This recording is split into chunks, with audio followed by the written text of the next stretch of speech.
আসসালামু আলাইকুম প্রিয় দর্শক। অস্ট্রেলিয়া একটা দেশ। এই দেশের ইতিহাসে এই প্রথম কোনো প্রধানমন্ত্রী ক্ষমতায় থেকে বিয়ে করল। ইতিহাস গড়ে বিয়ে করলেন অস্ট্রেলিয়ার প্রধানমন্ত্রী। অস্ট্রেলিয়ার প্রথম প্রধানমন্ত্রী হিসেবে রাষ্ট্রীয় ক্ষমতায় থাকাকালে বিয়ের পিঁড়িতে বসলেন অ্যান্টনি আলবানিজ। আজ শনিবার দীর্ঘদিনের সঙ্গী জুডি হেইডেনের সঙ্গে গাঁটছড়া বাঁধেন তিনি। অস্ট্রেলিয়ায় গণমাধ্যমে এ খবর ফলাও করে প্রচার করা হয়েছে। সন্ধ্যায় অস্ট্রেলিয়ার ক্যানবেরায় প্রধানমন্ত্রীর সরকারি বাসভবন দ্য লজের সবুজ চত্বরে বিয়ের অনুষ্ঠান হয়। কঠোর গোপনীয়তা রক্ষা করে আয়োজিত অনুষ্ঠানে শুধু দুই পরিবারের সদস্য ঘনিষ্ঠ কিছু বন্ধু উপস্থিত ছিলেন। অস্ট্রেলিয়ার ইতিহাসে এটি একটি বিরল ঘটনা। এর আগে দেশটিতে কোনো প্রধানমন্ত্রীর দায়িত্বে থাকাকালীন বিবাহ বন্ধনে আবদ্ধ হওয়ার নজির নেই। মার্কিন গায়ক বেন ফোল্ডার্সের বিখ্যাত গান লাকিয়েস্ট এর সুরের মূর্ছনায় বাবা বিল ও মা পলিন হেইডেনের হাত ধরে বিয়ের মঞ্চে আসেন কনে জুডি হেইডেন। তবে অনুষ্ঠানের অন্যতম আকর্ষণ ছিল তাদের পোষা কুকুর টোটো।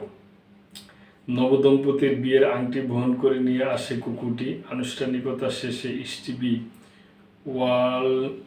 ওয়ান্ডারের কালোজয়ী গান signed sealed delivered I am yours এর তালে তালে নবদম্পতি বিবাহস্থল ত্যাগ করেন। বিয়ের পর এক যৌথ বিবৃতিতে নবদম্পতি উচ্ছ্বাস প্রকাশ করেন।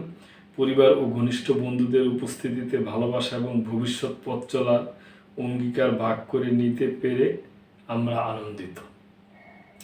অনুষ্ঠানে উপস্থিত ছিলেন অস্ট্রেলিয়ার কেন্দ্রীয় মন্ত্রিসভার একাধিক জ্যেষ্ঠ সদস্য। এছাড়া বিরোধী দলীয় নেত্রী সুসান লিউ নবদম্পতিকে উষ্ণ অভিনন্দন জানিয়ে বিবৃতি দিয়েছেন। অনুষ্ঠানে প্রধানমন্ত্রীর প্রথম পক্ষের সন্তান নাথান আলবানিজও উপস্থিত ছিলেন। 2019 সালে কারমেল টেববাইটের সঙ্গে আলবানিজের 19 বছরের দাম্পত্য জীবনের ইতি ঘটেছিল। জানা গেছে, জাঁকজমকপূর্ণ এই আয়োজনের সম্পূর্ণ খরচ ব্যক্তিগতভাবে বহন করা হয়েছে। রাষ্ট্রীয় কাজের চাপ সামলে আগামী সোমবার থেকে শুক্রবার পর্যন্ত অস্ট্রেলিয়ার ভিতরে কোনো এক মনোরম স্থানে সংক্ষিপ্ত মধুচন্দ্রিমায় সময় কাটাবেন এই নবদম্পতি। তো প্রিয় দর্শক, এটা অস্ট্রেলিয়ার প্রধানমন্ত্রীর জন্য খুশির খবর, একটা ব্যতিক্রমধর্মী নিউজ, এই জন্য আপনাদের সাথে শেয়ার করলাম। এই ব্যাপারে আপনাদের কোনো মন্তব্য থাকলে অবশ্যই করবেন এবং মেম্বারশিপ নিয়ে আমাদের পাশেই থাকবেন। আল্লাহ হাফেজ।